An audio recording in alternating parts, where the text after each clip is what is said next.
Hello everyone, myself Anamika. तो मैं आज रिवीजन कर रही हूँ photosynthesis in higher plant. Photosynthesis physicochemical process होता है। सिंथेसिस करता है ऑर्गेनिक फूड को।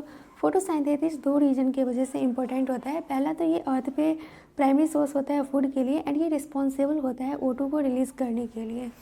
नेक्स्ट है what do we know. Photosynthesis के लिए रिक्वायर्ड होता है chlorophyll, light and CO2।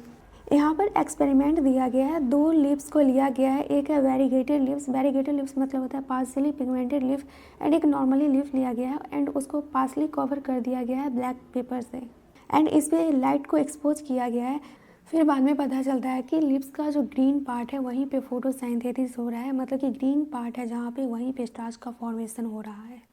Second experiment में टेस्ट ट्यूब को लिया गया है एंड इसके अंदर केवेज को डाल दिया गया है कॉटन में सॉक करके।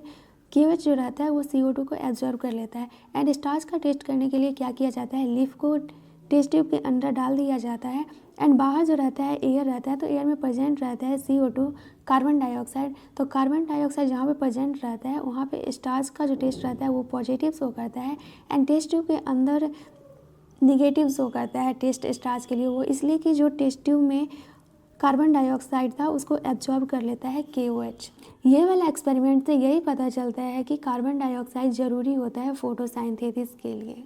नेक्स्ट है अर्ली एक्सपेरिमेंट। जोसेफ प्रिस्टली 70 में परफॉर्म कर रहे थे सीरीज ऑफ एक्सपेरिमेंट। वो रिवील किए कि इसेंशियल रोल होता है एयर का ग्रीन प्लांट के ग्रोथ में, and Joseph priestly he discover किए थे ऑक्सीजन को 74 में। ये दिया गया है प्रिस्टली एक्सपेरिमेंट। ये बेल जार लिया गया है एंड इसके अंदर माइस को रखा गया है, बर्निंग कैंडल को रखा गया है। कुछ टाइम के बाद देखा जाता है कि माइस डेथ कर जाता है सफोकेशन की वजह से, एंड ये जो कैंडल बर्न कर रहा था अब वो बर्न नहीं कर रहा है। ये सब इस वजह से हो रहा है कि जो burning candle and animal breath कर रहा है वो एयर को डैमेज कर दे रहा है।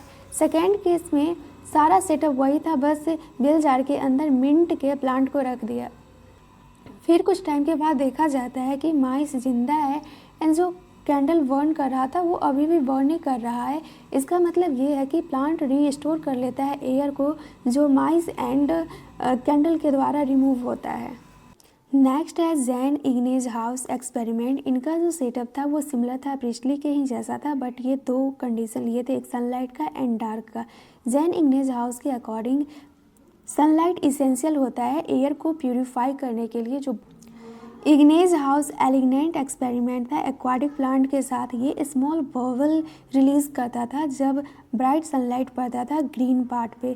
बाद में आइडेंटिफाई किया गया कि ये जो बबल है वो ऑक्सीजन है। इसका रिजल्ट ये आया कि प्लांट का जो ग्रीन पार्ट रहता है वही रिलीज करता है ऑक्सीजन को। 1854 में जूलियस बॉर्नसेक्स आए एंड ये बताया कि प्लांट जो ग्रो करता है तो उसमें प्रोड्यूस होता है ग्लूकोज, एंड ये स्टोर रहता है स्टार्च के फॉर्म में। ग्रीन सब्सटेंस जो प्लांट में रहता है उसको क्लोरोफिल बोलते हैं, एंड ये लोकेटेड रहता है क्लोरोप्लास्ट में।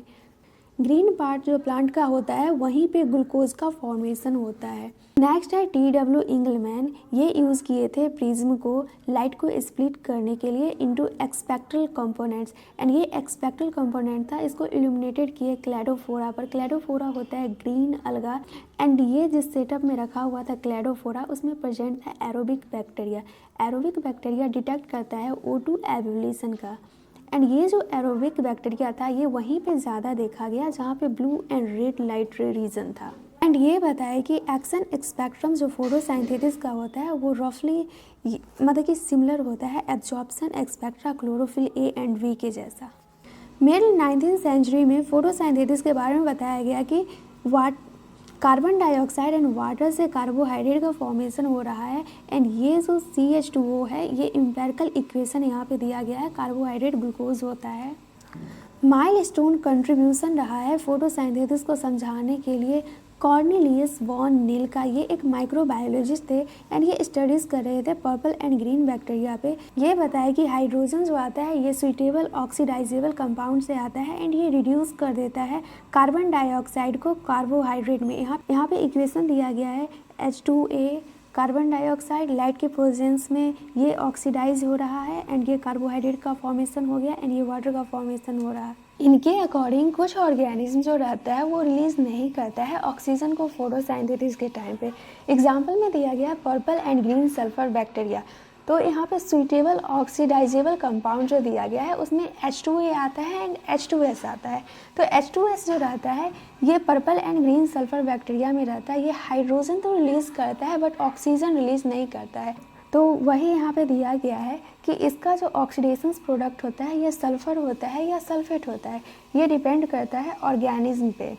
एंड यही ग्रीन प्लांट में होता है। तो H2O जो रहता है ये हाइड्रोजन डोनर रहता है एंड रिलीज़ करता है ऑक्सीजन को। इसी को बाद में प्रूव किया गया रेडियो आइसोटॉपिक टेक्निक से।